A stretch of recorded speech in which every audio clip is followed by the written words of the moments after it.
नमस्कार दोस्तों, चलिए आज हम हिंदी के उसी क्रम में आज देखते हैं संज्ञा। परीक्षा की दृष्टिकोण से आपके लिए बहुत ही उपयोगी है। प्रत्येक परीक्षाओं में इससे एक दो प्रश्न जरूर रहते हैं। तो चलिए आइए देखते हैं संज्ञा। मैं आपको आज संज्ञा पहचानने का सबसे आसान तरीका बताऊंगा। शब्द आपके सामने आएगा तो आप तुरंत बता सकते हैं इसमें कौन सी संज्ञा है। केवल आप पूरी वीडियो एक बार देख लीजिए, उसके बाद आपको कोई दिक्कत ही नहीं होगी कभी पहचानने में कि किस शब्द में कौन सी संज्ञा है। बहुत ही सरल तरीके से आपको बताया जाएगा। चलिए देखते हैं संज्ञा। देखिए, संज्ञा का अर्थ है नाम। संज्ञा का अर्थ क्या है? नाम। हम कह सकते हैं कि दुनिया में जितनी भी चीजें हैं सबका कुछ ना कुछ नाम है। मैं हूं, मेरा नाम है। ये पेन, इसका भी नाम है। आप जो भी चीज देखते हैं दुनिया में सबका कुछ न कुछ नाम है। चाहे है या कोई चीज होने वाली हो दुनिया में, उसका भी कुछ न कुछ नाम होगा। तो हम कह सकते हैं कि दुनिया की सभी चीजें क्या हैं? संज्ञा हैं। तो परिभाषा से आप परीक्षा में आपको परिभाषा नहीं पूछा जाएगा, तो सीधे शब्द में आप दिया जाएगा, वहां पूछा जाएगा इसमें कौन सी संज्ञा है। तो इस पे समय ना बिताते हुए सीधे हम देखते हैं कैसे पहचानेंगे आप किस शब्द में कौन संज्ञा है। चलिए देखते हैं। तो आसान तरीका है आपके लिए। चलिए देखते हैं। पहले आपको जान लीजिए संज्ञा के मुख्यतः तीन भेद हैं। कौन कौन? पहला है व्यक्तिवाचक और दूसरा है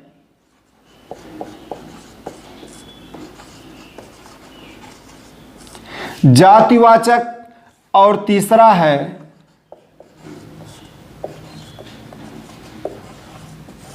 भाववाचक। संज्ञा के मुख्यतः तीन भेद हैं। अब इसे समझने के लिए देखिए, आप जो ये लिखा है व्यक्तिवाचक, इसके सामने यहां लिख दीजिए एक, और यह जो लिखा है जातिवाचक, इसके सामने लिख दीजिए अनेक। आप आसानी से समझ जाएंगे। देखिए आगे, जैसे जब कोई आपके सामने शब्द दिया जाए तो आपका मन किसी एक व्यक्ति पर, एक वस्तु पर स्थिर हो जाए तो वह व्यक्तिवाचक संज्ञा कहलाएगा। और जब कोई शब्द बोला जाए, दिया जाए, तो आपका मन एक व्यक्ति, एक वस्तु पर स्थिर ना होकर कई व्यक्ति, कई मनुष्य पर, कई वस्तुओं पर स्थिर हो, तो उसे हम जातिवाचक संज्ञा कहेंगे। जैसे शब्द दिया गया राम, राम शब्द दिया गया, राम केवल एक व्यक्ति का बोध करा रहा है, इसलिए व्यक्तिवाचक। फिर अगर आगे जैसे दे दिया जाए पर्वत, क्या पर्वत बोलने पर आपका मन केवल एक पर्वत के बारे में सोच रहा है? नहीं, आपके मन में कई पर्वतों का नाम आ गया, लेकिन इसलिए कई पर्वतों के नाम आने की वजह से, अनेक पर्वतों के नाम आने की वजह से यह शब्द कैसा है? जातिवाचक है। अब आप कहेंगे राम नाम के तो कई लोग होते हैं। हाँ, होते हैं। जैसे क्लास में राम नाम के एक से अधिक 4 व्यक्ति बैठे हों, लेकिन जब वहां बोला जाएगा राम तुम पढ़ो, तो वहां किसी एक व्यक्ति के लिए कहा गया, क्योंकि हर व्यक्ति अपना एक अलग पहचान रखता है। जो पहचान, जो व्यक्तित्व एक राम की है, वह पहचान, वह व्यक्तित्व दूसरे नाम, राम नाम वाले व्यक्ति की नहीं हो सकती है। इसलिए हर व्यक्ति अपना एक अलग पहचान रखता है। फिर जैसे और शब्द दिया गया हनुमान। अब हनुमान शब्द किसी अब बोलने पर आपके दिमाग में केवल एक व्यक्ति, एक का बोध हो रहा है, आपका मन केवल एक व्यक्ति पर स्थिर हो रहा है, इसलिए कैसा शब्द है? व्यक्तिवाचक। और फिर यहां बोला गया जैसे आगे नदी, नदी शब्द बोला गया तो नदी से आपके दिमाग में कई नदियों का नाम आ गया, इसलिए कैसा शब्द है? जातिवाचक। अनेक नदियों के नाम आ गए। लेकिन अगर उसी जगह कह दिया जाए गंगा, तब भी क्या आपके दिमाग में कई नदियां आ रही हैं? नहीं, अब एक नदी के नाम पर स्थिर हो गया आपका मन, इसलिए कैसा है? व्यक्तिवाचक संज्ञा। और इसी प्रकार से जैसे आपसे कह दिया जाए मनुष्य, मनुष्य कहने पर मनुष्य तो कई प्रकार के होते हैं, मनुष्य कई प्रकार के होते हैं, तो आपका मन अनेक मनुष्यों पर स्थिर हुआ, एक जहां स्थिर नहीं हो पाया, तो ये जातिवाचक शब्द है। अगर उसी जगह पे हम कह दें जैसे श्याम, तो यह एक व्यक्ति का बोधक है, एक व्यक्ति के लिए मन आपका स्थिर हुआ, तो ये व्यक्तिवाचक संज्ञा। और आपका दिया जाए, जैसे कह दिया जाए शहर, शहर शब्द, क्या शहर बोलने पर आपका मन एक शहर पर स्थिर हुआ? नहीं, शहर तो कई होते हैं, जयपुर या लखनऊ, कई शहर हैं, लेकिन नहीं, उसी जगह पर एक नाम दे दिया जाए, जैसे जयपुर, तो आपका मन स्थिर हो गया कि जयपुर, गुलाबों का नगर जयपुर, तो ये आपका व्यक्तिवाचक हो गया, और शहर आपका जातिवाचक हो गया। और जैसे दिया जाए जैसे पुस्तक, क्या पुस्तक बोलने पर केवल कोई एक किताब के बारे में ध्यान जा रहा है? नहीं, पुस्तक तो कई होते हैं, कई प्रकार के होते हैं, इसलिए जातिवाचक है। लेकिन और उसी जगह दे दिया जाए, जैसे रामायण। अब आप, रामायण तो कई होते नहीं, केवल एक है जिसमें राम के चरित्र का वर्णन है, इसलिए एक ऐसा है व्यक्तिवाचक संज्ञा। अब और आप देखिए, इसमें और पहचान ये है, ये जो व्यक्तिवाचक है यह हमेशा नहीं रहेगा, आज है कल नहीं रहेगा, ये नष्ट हो जाएगा, कल विलुप्त हो जाएगा। लेकिन जातिवाचक, ये जो जातिवाचक संज्ञा है यह आज भी है और कल भी रहेगा, यह विलुप्त होने वाला नहीं है। पहचान है, ध्यान से, यही छोटे छोटे पहचान है, आप ध्यान दीजिएगा। कहा गया कि आज है कल नहीं रहेगा। जैसे उदाहरण के लिए हम कह सकते हैं, जैसे एक शहर है गुड़गांव, गुड़गांव एक शहर है, जो एक शहर का नाम है, तो ये कैसा शब्द है? व्यक्तिवाचक। इसे बदल कर पुनः कर दिया गया गुरुग्राम, परिवर्तित हुआ, अब किस नाम से जाना जा रहा है? गुरुग्राम के नाम से।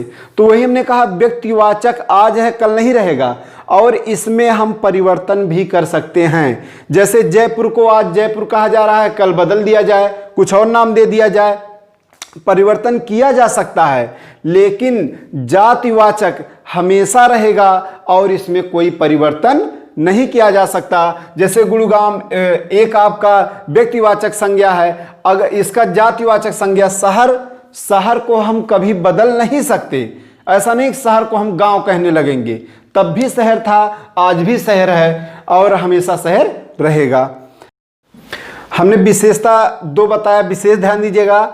यह व्यक्तिवाचक आज है कल नहीं रहेगा, लुप्त हो सकता है, लेकिन ये आज भी है और कल भी रहेगा, ये लुप्त होने वाला नहीं है। दूसरा विशेषता, यह परिवर्तनशील है। व्यक्तिवाचक परिवर्तनशील है, बदला जा सकता है, लेकिन जातिवाचक कभी परिवर्तनशील नहीं है, इसे बदला नहीं जा सकता। जैसे एक उदाहरण और ले सकते हैं, कह सकते हैं कि एक अपना जो शहर है, नाम है इलाहाबाद।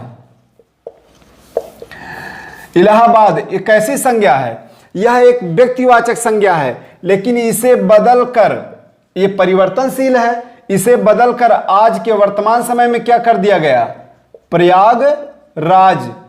तो ये परिवर्तनशील है व्यक्तिवाचक संज्ञा, इसे बदला जा सकता है, आज ये बदलकर प्रयागराज कर दिया गया। लेकिन जातिवाचक कभी परिवर्तित नहीं किया जा सकता है, ये हमेशा रहेगा और अपरिवर्तनशील रहेगा। ठीक, आगे देखिए, आगे अब इसमें देखिए एक चीज और ध्यान देना है आपको।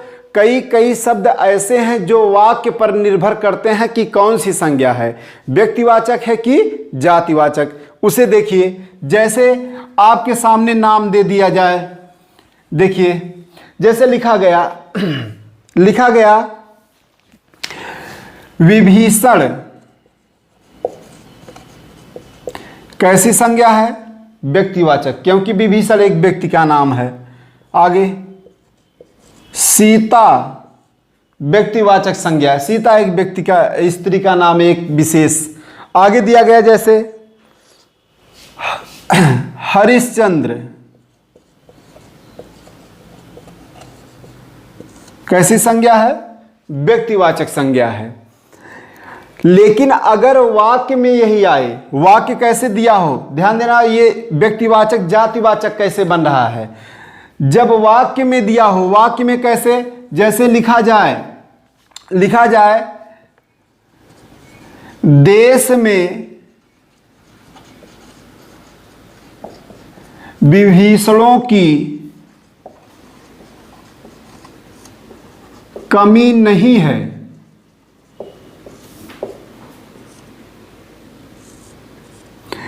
कह रहे हैं देश में विभीषणों की कमी नहीं है। अब यहां विभीषण शब्द जो आया, विभीषणों एक जाति, एक उसके गुण को प्रदर्शित कर रहा है उस व्यक्ति के, विभीषण के, इसलिए यहां एक से अधिक होने का बोध हो रहा है। क्या इस शब्द से आपको लग रहा केवल एक व्यक्ति है? नहीं, एक जाति के बारे में बता दिया गया, उसके गुणों को धारण करने वाले व्यक्तियों के बारे में कहा गया, इसलिए अब एक कैसा संज्ञा हो गया? जातिवाचक संज्ञा हो गया। आगे देखिए, सीता, यहां घर घर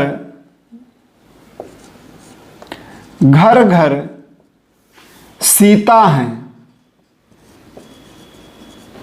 तो यहां देखिए हमारे देश में घर घर सीता हैं, तो यहां सीता शब्द सीता के गुण को धारण करने वाली स्त्रियों को कहा गया। तो यहां एक के बारे में नहीं कहा गया है, एक से अधिक जितनी भी स्त्रियां हैं। तो कैसे एक से अधिक होने के नाते, अनेक होने के नाते ये कैसी संज्ञा हो गया? अब यहां जातिवाचक। वाक्य में ध्यान दीजिएगा परिवर्तित हो रहा कैसे। हरिश्चंद्र कह सकते हैं कि एक राजा थे, तो हरिश्चंद्र यहाँ व्यक्तिवाचक है। लेकिन अगर यही कहा जाए कि देश हरिश्चंद्रों के बदौलत चल रहा है, तो हरिश्चंद्रों शब्द अब कैसा हो गया? यानी हरिश्चंद्र के गुण को धारण, सत्यवादियों के बदौलत चल रहा है, तो इसलिए आपका एक से अधिक का बोध होने के कारण ये कैसा शब्द हो जाएगा? जातिवाचक। आगे देखिएगा, आगे और भी शब्द हैं, जैसे दिया जाए, आगे लिखा गया, जैसे ये तो व्यक्तिवाचक का जातिवाचक में परिवर्तन हो रहा था, लेकिन शब्द जातिवाचक है, व्यक्तिवाचक कैसे बनता है? जैसे अगर लिखा है, जैसे आप शब्द देखिए, लिखा है शब्द नेता। नेता कैसा शब्द है? नेता कई होते हैं, छोटे बड़े, अच्छे बुरे, कई प्रकार के होते हैं, जातिवाचक शब्द है। आगे देखिएगा, जैसे शब्द दिया गया गांधी, गांधी एक जाति है। आगे उसके बाद शब्द दिया गया पटेल, पटेल एक जाति है, कोई दिक्कत नहीं होगा। ये सभी शब्द जातिवाचक शब्द हैं, लेकिन व्यक्तिवाचक बनते कैसे हैं? वाक्य में ध्यान दीजिएगा। जैसे लिखा गया नेताजी ने कहा तुम मुझे खून दो, मैं तुम्हें आजादी दूंगा। तब अब बताइए, ये जो पंक्ति बोली गई, तुम मुझे खून दो मैं तुम्हें आजादी दूंगा, ये पंक्ति किसने कहा? नेताजी, व्यक्ति विशेष का शब्द हो गया। नेताजी अर्थात कौन? सुभाष चंद्र बोस। यानी अब यहां नेता शब्द जातिवाचक ना होकर क्या हो गया? व्यक्तिवाचक हो गया। उसी प्रकार से जैसे गांधी एक जाति है, लेकिन गांधी जी ने नारा दिया, अगर लिखा जाए गांधी जी ने नारा दिया करो या मरो, तो अब ये नारा दिया किसने? बापू ने। अब यहां गांधी जातिवाचक ना होकर किसी विशेष एक व्यक्ति का बोध करा रहा है। किसका? मोहनदास करमचंद गांधी का। इसलिए अब एक ऐसा संज्ञा हो गया, व्यक्तिवाचक संज्ञा। उसी प्रकार से जैसे पटेल एक जाति है, लेकिन जब कहा जाए कि पटेल जी ने हमारे देश को एकीकृत किया, तो अब यहां पटेल जी कौन? सरदार वल्लभ भाई पटेल के बारे में बात की गई, तो इसलिए अब ये पटेल जातिवाचक ना होकर के क्या हो जाएगा? व्यक्तिवाचक हो जाएगा। तो ये आपकी विशेषताएं हैं जो आपको ध्यान देना है। चलिए आगे देखते हैं। आगे देखिए, दो जातिवाचक के दो भेद होते हैं। कौन कौन है? इसमें पहला है द्रव्यवाचक और दूसरा है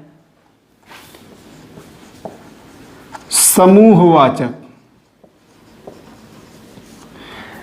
द्रव्यवाचक ध्यान देना, द्रव्य और द्रव दोनों में अंतर होता है। द्रव उसे कहते हैं लिक्विड, और द्रव्य द्रव्य अर्थात पदार्थवाचक भी इसका दूसरा नाम है, आप ध्यान दीजिएगा, इसे पदार्थवाचक भी कहा जाता है। तो देखिए द्रव्यवाचक और समूहवाचक जो जातिवाचक के दो भेद हैं। द्रव्यवाचक क्या होता है? द्रव्यवाचक वह यानी वे वस्तुएं जिन्हें नापा तोला जा सके और हमारे शरीर के लिए उपयोगी हों, उन्हीं को द्रव्यवाचक संज्ञा बताया गया है। जैसे लिखा गया सोना, चांदी, लोहा, पानी, हवा आदि जो भी हैं। अच्छा, द्रव्यवाचक आपको साइंस में पढ़ाया कि बताया भी गया होगा, द्रव्य की तीन अवस्थाएं हैं, ठोस, द्रव, गैस। ये आपके द्रव्यवाचक में आएंगे। तीनों अवस्थाएं की जो भी वस्तुएं हैं सभी द्रव्यवाचक संज्ञा में आएंगे। लेकिन वहां ध्यान आपको क्या देना है? जैसे देखिए अगर लिखा है जैसे सोना, सोना पूछ ले, ऐसे पूछ लिया, विकल्प दिया, सोना कैसी संज्ञा है? व्यक्तिवाचक, जातिवाचक, भाववाचक या इनमें से कोई नहीं। तो वहां आपका सही क्या होगा? जातिवाचक। लेकिन अगर उसी जगह पे विकल्प दे दे सोना कैसी संज्ञा है, व्यक्तिवाचक, जातिवाचक, द्रव्यवाचक या समूहवाचक, तब वहां क्या कहा जाएगा? द्रव्यवाचक कहा जाएगा। तब वहां जातिवाचक नहीं बोला जाएगा, क्योंकि जितना ही सटीक उत्तर रहे, जितना करीब का उत्तर दिया जाए उतना ही बेहतर होता है। उदाहरण के लिए जैसे अगर कह दे राम की जन्म स्थली कहाँ है, विकल्प दे दे मध्य प्रदेश, उत्तर प्रदेश, झारखंड, हरियाणा, तब आप क्या बताएंगे? उत्तर प्रदेश। लेकिन अगर उसी जगह विकल्प बदल दे, विकल्प ये दे दे मध्य प्रदेश, उत्तर प्रदेश, अयोध्या, हरियाणा, तब आप वहां उत्तर प्रदेश ना लगाकर क्या लगाएंगे? अयोध्या, क्योंकि जितना ही सटीक उत्तर दिया जाए उतना ही सही रहेगा। उसी प्रकार से आप ध्यान दीजिएगा। आगे देखिए ये द्रव्यवाचक, ये हमेशा आप एक चीज और विशेषता इसमें ध्यान दीजिएगा। विशेष क्या है? ये चाहे एक वचन में लिखे जाए चाहे बहुवचन में लिखे जाएं, इनमें कोई परिवर्तन नहीं होता। कहीं नहीं लिखा जाएगा सोनो, बहुत सा सोना है तो हम नहीं लिखेंगे सोनो, सोना तब भी लिखा जाएगा। पानियों नहीं कहा जाएगा, पानी ही कहा जाएगा। चांदियों नहीं कहा जाएगा, चांदी ही कहा जाएगा, चाहे एक वचन हो चाहे बहुवचन हो। तो ये द्रव्यवाचक संज्ञा है। आगे देखिए समूहवाचक संज्ञा। समूहवाचक संज्ञा कहाँ होता है? इसके लिए एकदम आसान है। ऐसा शब्द जो एक व्यक्ति का बोध ना कराकर एक से अधिक यानी एक समूह का बोध कराता हो, उसे हम समूहवाचक संज्ञा कहते हैं। जैसे अगर कह दें कि जैसे कोई कह दे कि बाहर सेना जा रही है, सेना शब्द से ये बोध हो रहा है, ये आपके दिमाग में अपने आप आ जाएगा कि एक व्यक्ति को सेना नहीं कहा जाएगा कि एक सैनिक जा रहा हो तो हम कहेंगे सेना जा रही, नहीं। जब एक से अधिक हों, 4, 5, 10 का समूह हो तो हम उसे कहेंगे सेना जा रही है। तो इस सेना शब्द कैसा शब्द है? समूहवाचक। आगे देखिए कोई एक व्यक्ति आए तो उसे हम नहीं कहेंगे पुलिस आ जा रही है। अगर एक से अधिक लोग हों तब हम कहेंगे पुलिस आई, पुलिस गई। एक व्यक्ति के को परिवार नहीं कहा जाए कि व्यक्ति में एक व्यक्ति घर में हो हम कहें परिवार यहाँ रहता, नहीं। परिवार माने एक से अधिक लोग का समूह, तो उसे हम परिवार एक शब्द है, यह आपका समूहवाचक। आगे समिति। समिति एक व्यक्ति के नहीं कहा जाएगा। ये समिति कहा किसे जाएगा? जब एक से अधिक कई लोगों का समूह हो तो उसे हम कहेंगे समिति। भीड़। भीड़ क्या एक दो लोग खड़े हो भीड़ कहा जाएगा? नहीं। भीड़ तब होगा जब एक से अधिक लोग कई लोगों का समूह हो तो उसे कहा जाएगा भीड़। भीड़ कैसा शब्द है? समूहवाचक शब्द है। इसमें यह हमेशा बहुवचन में होंगे। ये कैसे होंगे? बहुवचन। आगे देखिए यह आपका हो गया द्रव्यवाचक और समूहवाचक। आगे एक बचा है भाववाचक। एकदम आसान है, थोड़ा सा है, देख लीजिए। जैसे लिखा गया भाववाचक में क्या है देखिए। भाववाचक में आपको ध्यान देना है, ध्यान ये देना है कि भाव जो है यह कभी नापा तोला नहीं जा सकता, कभी नहीं नापा तोला जा सकता। यह केवल महसूस किया जा सकता है, महसूस किया जा सकता है। हम महसूस कर सकते हैं, इसे नाप तोल नहीं सकते। वही भाववाचक संज्ञा है। जैसे अभी कहा था कि हम आपसे बहुत प्रेम करते हैं, सामने वाला कहे कितना करते हो दिखाओ, तो ये क्या नाप कर दिखाया जा सकता है? नहीं, ये केवल महसूस किया जा सकता है। तो एक शब्द है प्रेम। प्रेम कैसा संज्ञा है? भाववाचक कैसा शब्द है? भाववाचक संज्ञा है। आगे देखिएगा, घृणा, आपसे हमें घृणा है। कितना है नाप कर बताइए? नहीं नापा जा सकता, केवल महसूस किया जा सकता है, भाववाचक संज्ञा। आगे क्रोध, कहें कि हमें क्रोध आ गया, कितना आया नापा जा सकता है? नहीं, केवल महसूस किया जा सकता है। तो प्रेम, घृणा, क्रोध। भूख, क्या मापा जा सकता है कि हमें इतना भूख लगा है? नहीं, एक महसूस करने वाली चीज है। प्यास, ये सभी क्या है? महसूस करने वाली चीजें हैं, भाववाचक संज्ञा। और चीज ध्यान दीजिएगा, जिस शब्द में प्रत्यय लगा दिया जाए वह शब्द भी भाववाचक संज्ञा बन जाता है। जैसे राम एक व्यक्तिवाचक संज्ञा है, लेकिन रामत्व भाववाचक संज्ञा।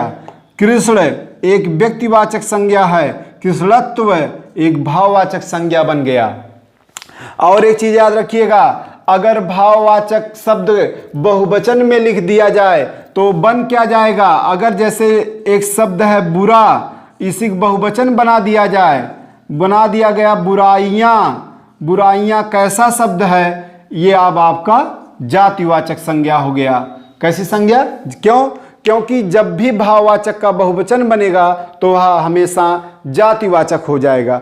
जैसे और लिखा गया भला, बहुवचन बनाया गया, भलाइयां करते करते थक गया, भलाइयां, तो यहां आपका कैसा शब्द हो गया? ये जातिवाचक हो गया। बस मित्रों, इतना सा है। जो पांचों भेद आपको बताए गए, 3 मुख्यता हैं, 2 जातिवाचक के भेद हैं। बस इसी प्रकार से आप याद कर लीजिए, आपको कभी कोई दिक्कत नहीं होगी संज्ञा में। बहुत बहुत धन्यवाद आपको। नमस्कार। एजुकेशनल वीडियोज और लाइव टेस्ट के लिए हमारे चैनल को सब्सक्राइब करें तथा घंटी के निशान को दबाएं ताकि नई नोटिफिकेशन आप तक पहुंच सके।